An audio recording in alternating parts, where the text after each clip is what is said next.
राधे राधे दोस्तों, आज हम शिव पुराण का पाठ शुरू करते हैं। शुरू करने से पहले मेरी आप सबसे विनती है कि मेरे चैनल को सब्सक्राइब, लाइक और शेयर करना ना भूलें, ताकि हम आपके लिए अच्छी अच्छी कथाएं और पुराणे ला सकें। ओम नमः शिवाय। चलो आइए शुरू करते हैं। राधे राधे दोस्तों, जो आगे की कथा थी हम उसे आगे आज संपन्न करते हैं। इसी बीच में वह सुंदरी राजकन्या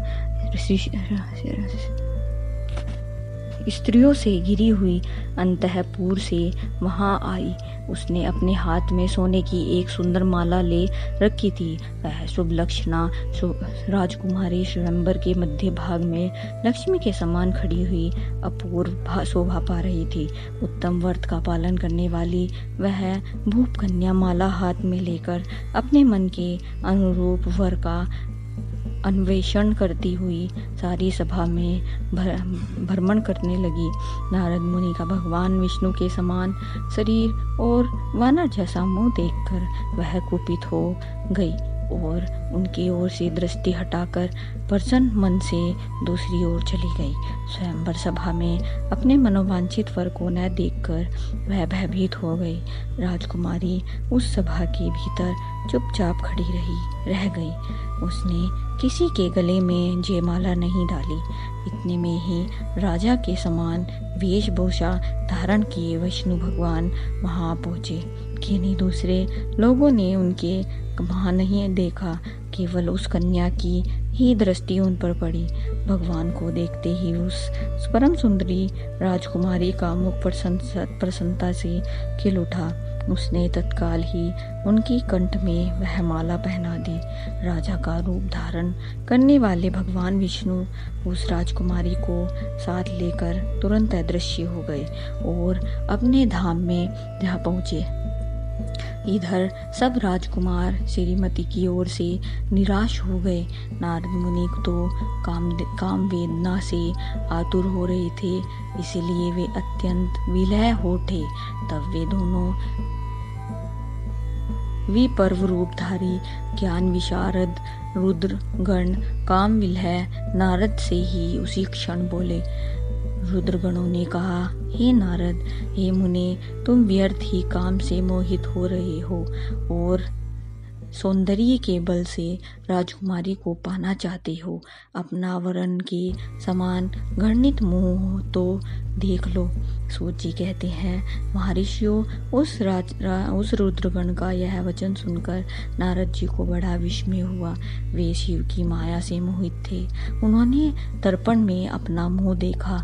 वानर के समान अपना मुंह देख वे तुरंत ही क्रोध से जल उठे और माया से मोहित होने के कारण उन दोनों शिव गणों को वहां श्राप देते हुए बोले, अरे तुम दोनों ने मुझे ब्राह्मण का उपहास किया है, अतः तुम ब्राह्मण के वीर्य से उत्पन्न राक्षस हो जाओ। ब्राह्मण की संतान होने पर भी तुम्हारे आकार राक्षस के समान ही होंगे। इस प्रकार अपने लिए शाप सुनकर वे दोनों ज्ञानी ऋषि शिरोमणि शिवगण मुनि को मोहित जानकर कुछ नहीं भूले। ब्राह्मणों वे सदा सब घटनाओं में भगवान शिव की इच्छा से मानते थे, अतः उदासीन भाव से अपने स्थान को चले गए और भगवान शिव की स्तुति करने लगे।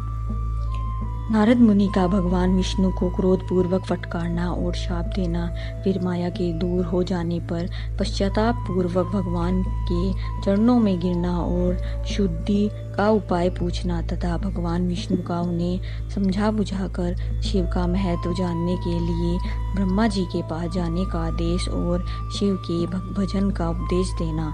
सूत जी कहते हैं, महर्षियों, माया मोहित नारद मुनि उन दोनों शिरोमणों को यथोचित शाप देकर भी भगवान शिव की इच्छावश मोहनिंद्रा से जाग न सके।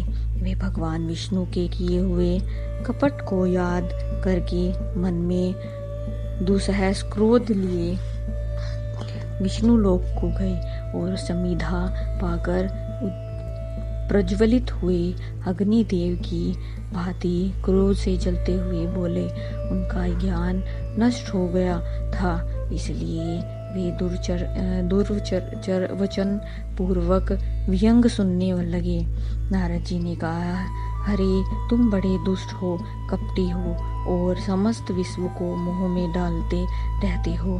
दूसरों का उत्साह या उत्कर्ष तुमसे सहा नहीं जाता। तुम मायावी हो, तुम्हारा अंत कारण मलिन है। पूर्व काल में तुम्ही ने मोहिनी रूप धारण करके कपट किया, असुरों को वारुणी मंदिरा पिलाई, उन्हें अमृत नहीं पीने दिया।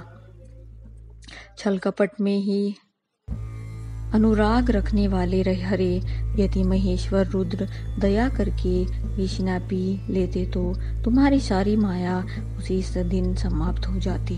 विष्णुदेव कपटपूर्ण चाल तुम्हें अधिक प्रिय है। तुम्हारा स्वभाव अच्छा नहीं है तो भी भगवान शंकर ने तुम्हें स्वतंत्र बना दिया है।